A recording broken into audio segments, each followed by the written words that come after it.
flash, flash, 3 fois flash avec un franc rouge.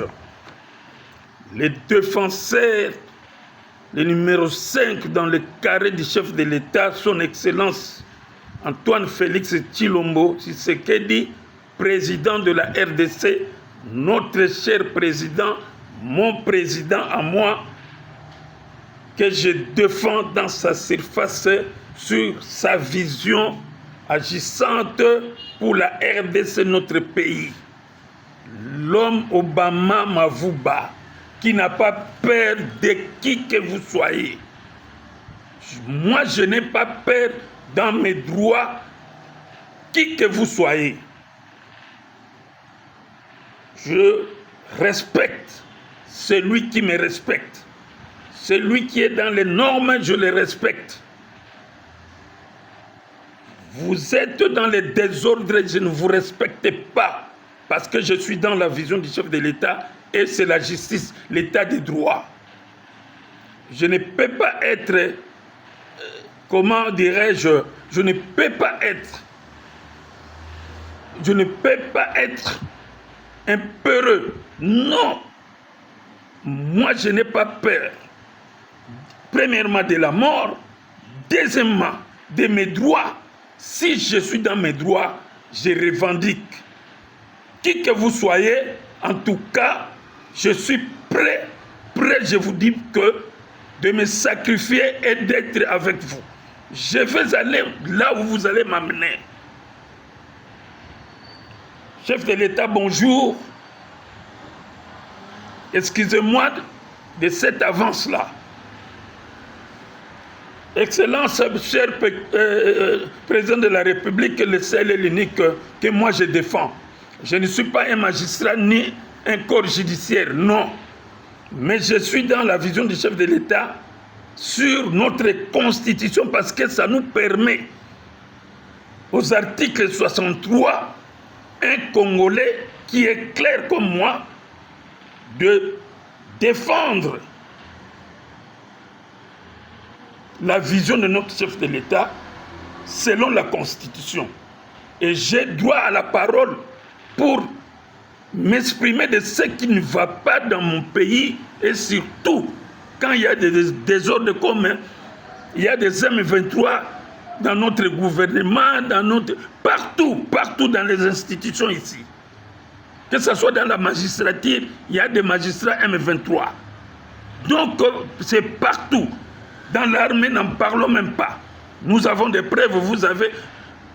Ce n'est pas obscur, c'est clair comme de l'eau, de la source. Nous voyons. Donc moi, je me dis toujours que, en tout cas avec le régime de son Excellence, le chef de l'État, Fachi Béton, on a découvert beaucoup de choses.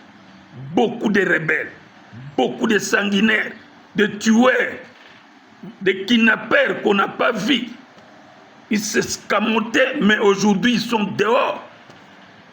Grâce à quoi? Au régime de Balouba, grâce au régime du président Félix. Donc, je félicite le chef de l'État d'abord. Peuple congolais, je sais que vous êtes au courant de tout ce qui se passe à Kinshasa. Personne n'est ignorant. Nous savons ce qui se passe à la justice congolaise, ce qui se passe à l'armée congolaise. Nous d'abord l'inet nanga pour se faire voir na bateau na lobela bango siko. Nazo lobela toujours justice congolaise, en commençant par au magistrat Otoyebi, le procureur Vondi. Il y a cour de cassation. Nazolobela, la cour constitutionnelle, organe, oyo, il y a une institution, et quoi fait constitution, il y a un bon cannabis. Et puis ça pouvoir, et pas le chef de l'État. Peuple congolais, juriste était, mais je connais bien la justice de mon pays et je connais les ouvertures. N'a pas entré, pas sortir à justice en beaucoup. oyo ayebi nga nga na samba donc na samba mpe na sambaka naza juriste te mais je connais les entrées nayebi comment je peux casser un magistrat, comment je peux le porter plainte na ba prise à partie babiloko o bango basalaka. Donc na ministre de la justice aujourd'hui je peux donner raison na Mutamba, l'ex-ministre de la justice. Pourquoi? Parce que Mutamba avait bien dit. Moi j'étais na colloque à Salakawada, j'ai participé tina souka na ba idée à mon mbali oboui ministre de la justice, l'ex-ministre de la justice. Ce sont de bonnes idées parce qu'ils coinçaient les magistrats. Ayebaki que tant il y a des magistrats véreux et mafieux qui ne veulent pas changer le système. Il y a justice, il y a Mboka parce que le chef de l'État dit que justice est Koufa. Il comptait sur Nani chose Mutamba, mais il y a autre chose. Mais aujourd'hui, on n'a pas ces raisons parce que j'ai vu ça et je vois ça. De quoi s'agit-il? Je suis clair devant le peuple congolais, chers compatriotes dans le monde entier, suivez-moi très bien. Parce qu'ici, il s'agit de l'injustice, de corruption qui se voit clairement. Alors les autres sont contents comme Mutamba Longwe, Balongolaye. Alors, le système des magistrats, ils ont eu sous. Ils ont continué. De quoi s'agit-il?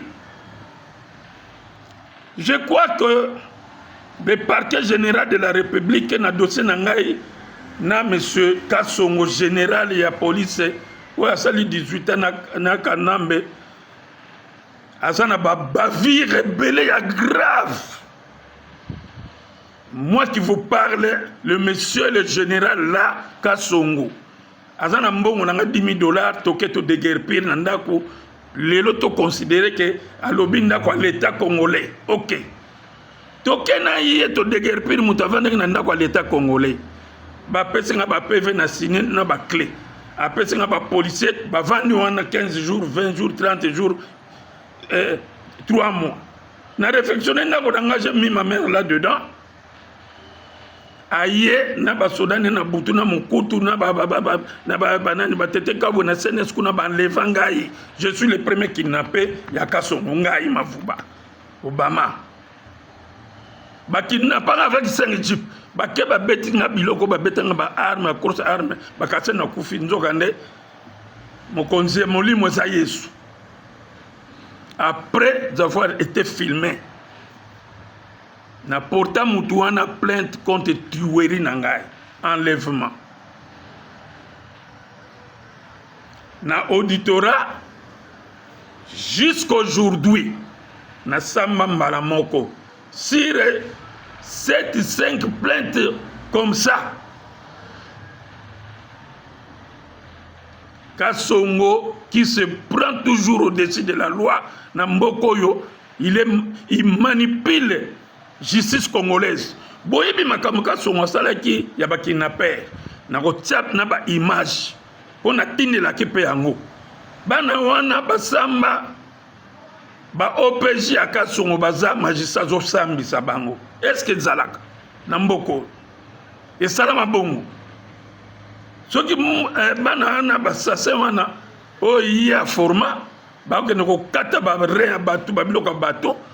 Pendant que moi j'ai perdu mon beau-frère, je m'a enlevé à 24 ans. Alors, maintenant, à Bungati Lelo, Balongola et Barren Bani, tout ça.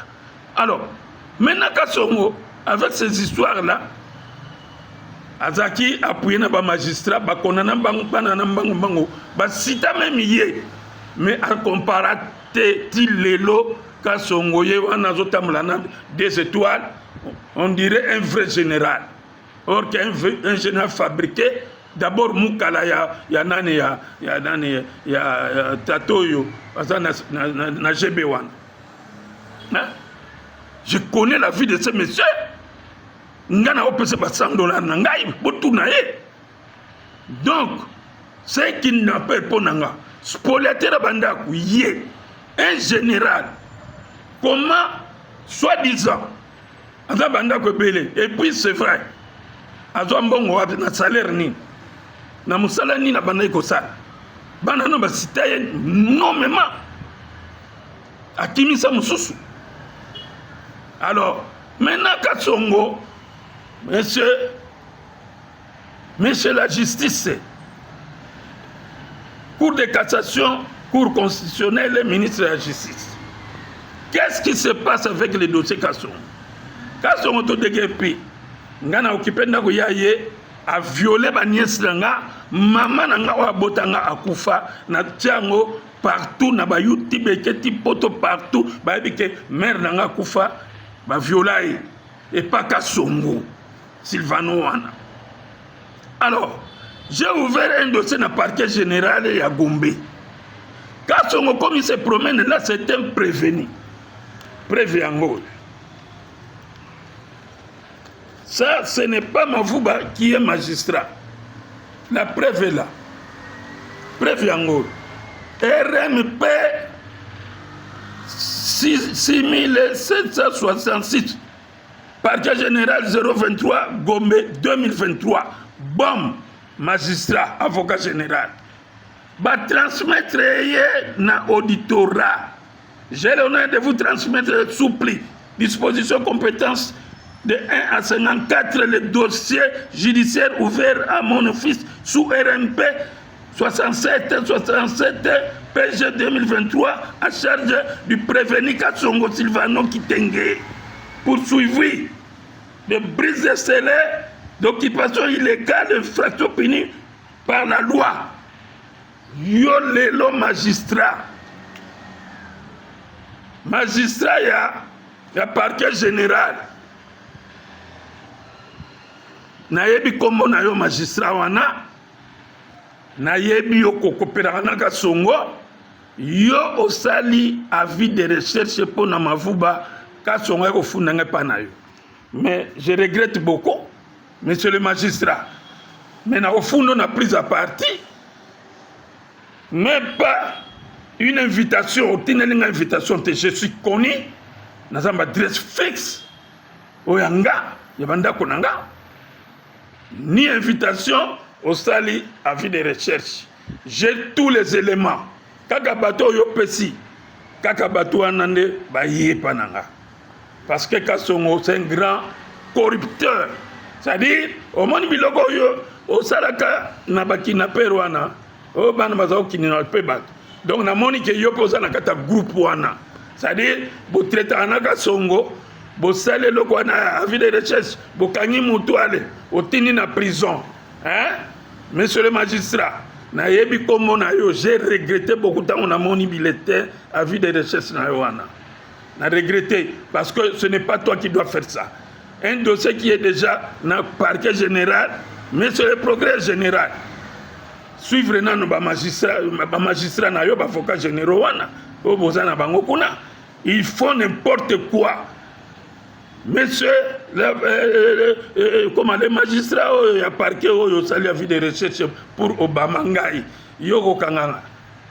Tu ne sauras même pas m'arrêter parce que c'est un dossier déjà ouvert dans la RMP. Lobana ya ko sambat ngana sambaka kuna na parquet général bongo ya yakate depuis 2023 tilelo ayakate pourquoi yo ya ko sala sous dossier mosusu avis de recherche contre Obama oye na retard ko panda kwa nako na ebisio monsieur le magistrat o ko botola nganda kwa nati ndako za ngai j'ai tous les documents mutamba a certifié avis favorable na nango donc Kassongo qu'il preuve qu'il neige il doit quitter cette maison là. Et puis il a mon agent. C'est un kidnappeur, il a un dossier de meurtre là-dedans. Si on a un dossier, on a un magistrat.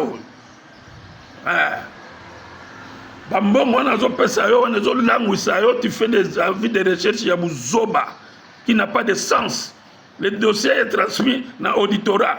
Et dans l'accès que c'est un dossier déjà ézappé et pas ministre de la Justice.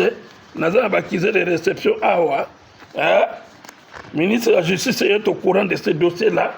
Donc oyeba ke okota na buzoba moko boye po lianga ndako yango mona ministre de la justice yebi d'ailleurs oyo zana no cour de cassation. Le dossier est ouvert là depuis le 5 septembre 2025 cour de cassation. Hein? Yango procureur Vonde cour de cassation. Dossier za una ngasi na sambaki quand son batine invitation il ne vient pas. On comprend. Donc on a retard. Il y a dossier non on il y a mouibi. Ça c'est du vol. On se respecter un avocat général, magistrat au parquet général. Tu fais n'importe quoi. C'est ça la justice. Ça c'est le ministre de la justice dans la question Oyeba. C'est un dossier ouvert déjà. Donc Kassongo 2022, 2023, 2024, il fait gros face devant la justice, mais les lots aux anaïs dans le parquet général de la République. C'est le procureur Vonde là-bas. Son dossier est ouvert là, il est en train de fuir. Akimi Ayepanayo, Bobeti Kop pose la vie de recherche pour m'arrêter. Moi, Obama, ya okanganga ikas. Soki ndaku wana, eza ya bino. To na sentir oza a corrompre bambongo. Bambongo a pama ya buzoba. Oza oebite ke ba dossier musupozo traiter na ba diable. Oyebi ngote. Yo za magistrat ya wapi yo. Outi wapi. Oh, plainte contre na. Ce n'est pas contre Sylvano Kasso. Cabinet maître mal. Plainte contre Sylvano Kasso. Yangote, auditeur général. Près la haute cour militaire. Donc, Tika Bouzouba, Wanozo Salawana. Et puis, ce n'est pas moi. Mais, élément clé dans le website, Yebisayeko, Akenyo, le mot là, il faut usage de faux oyo yasala. Na pousse ma bulle. Soko le mot les yao kanganga mavuba. Comme ça, na personne n'a quoi, na pose na besoin d'akouana. Yo magistrat oyo. Natanga comme na yo. Longola nan oyo, faux usage de faux oyo. Asala na pousse ma bulle. Ba locataire ya muibi. Yo zolandaka mbongo. Okufa pona mbongo. Olingi mbongo mingi yo na ebi yo bien que olinga mbongo trop. Mais mbongo oyo mavuba oliango te. Po lupango eza ngai. Oyokia na ebisa yo. Et puis yo ceux qui va violer mère na yo magistrat va violer mère non va violer nièce non et puis mère na yo akufa pona likamwana. Donc on sala makamo yo zo sala wana. Ce qui devait faire là. On ça va vie de recherche sur lukanga na sens ni. Ça n'a pas de sens. Longola na une infraction il y a 2023 il y a Kimuyibi. Ouais ça lui faut document. Na puisse m'appeler. Dossier dans le parquet général de la République pour faux usage de faux. Et il y a un sambi combien de fois. Il y a Zoya. Le bana il y a gotika il y a pour yoza mon konji. Ou le giba konji wana nyos. O basakuna. Yonga singa na hebi place na fundote. Na funda yoti. Donc comment ça mangana yoti. O mona mutu pamba o hebi ngate. Tu me connais pas. Na mutu pamba te. J'ai l'argent. Et puis na ma yele je connais ma procédure tout. Na zamba avocat ça. Ya Kinshasa pe ya libanda bali okokanga te yo na dossier nini ya lupango wana ngana yibi lupango leta to na yibi yo to na yibi kaso c'est un spoliateur des biens de l'état yo yebiango. Il y a beaucoup de plaintes contre Kasso. Un général qui ne se respecte pas, bandit, voleur, il a volé mon argent. C'est un voleur. On a 10 000 $, plus 500 $, 10 500 $, c'est un voleur. Donc, l'État commission qui est vivant, gouverneur il est vivant, il est ici à Kinshasa. Si vous avez violé le maire, vous avez une chance, vous avez dossier. Toi, magistrat, parquet général, vous avez fait la vie de recherche contre Mavouba qui a perdu sa mère et qui a perdu sa maison et son argent. Vous en avez raison. Vous en avez raison. Parce que moi, je dis la vérité. Si on a l'objet à spoliateur, à ça kidnappé. Oui, parce que moi, j'ai été kidnappé. Et pas mon toit, n'a pas beau manga. Si on a coup fatigué. Oh, magistrat, soyez sérieux. Soyez sérieux et honnête. Et il y a pas de dossier moussou. Oh, traité nandoki. Donc, le quoi l'angaï. Si on a une kota na kati kindoki, pour être dans le pango boye, kota. Mais il y en a aux la perdant. Vous allez perdre. Je t'apprends déjà que vous allez perdre. Oyebi, les tenants et les aboutissants à dossier au thé. Oui, mais en côté. Au monika mbongo, au zui, quand on appelle son mbongo, bon ça là bas système, bon ça là au tenir en prison, au luki poison, n'a son beau poisonné ngai. Pour n'attirer le lupin. Yo kasi na habité, je connais le système. Kaka bateau yo pesi, ba papier no wana, bango kaka, ndé na contact na bango. Tu es aux âmes méchants. Tu n'es pas correct, mais dans l'action déjà ba preuve que Keba. O eza dossier ya moto Keba nango. Je suis le défenseur du chef de l'État. Et puis, ce n'est pas aujourd'hui.